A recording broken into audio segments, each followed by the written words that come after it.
সাহেব চরমোনাই ওনার দরবার আমরা আজকে এসেছি।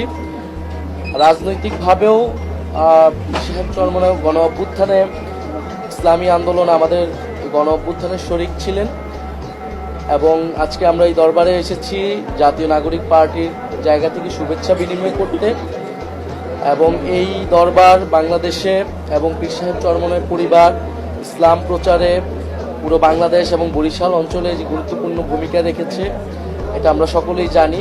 আমরা আজকে এখানে এসেছি ওনাদের সাথে কথা বলতে এবং ওনাদের থেকে এবং পীর সাহেবের কবর জিয়ারত করতে এবং সার্বিকভাবে বাংলাদেশের বর্তমান সময়ে আমাদের সংস্কৃতি, আমাদের ধর্ম, আমাদের রাজনীতি, দেশের মানুষের অবস্থা এবং ইসলাম নিয়ে আমরা আলোচনা করব সংক্ষিপ্তভাবে।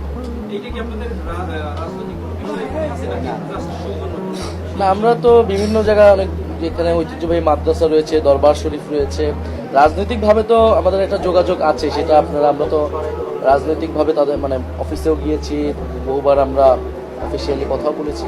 আজকে মূলত সামাজিক, সাংস্কৃতিক এবং ধর্মীয় জায়গা থেকে আমরা ঐতিহ্যবাহী বিভিন্ন জায়গায় মসজিদ, মন্দির, মাদ্রাসা, দরবার শরীফে যাচ্ছি। সেই জায়গা থেকে আজকে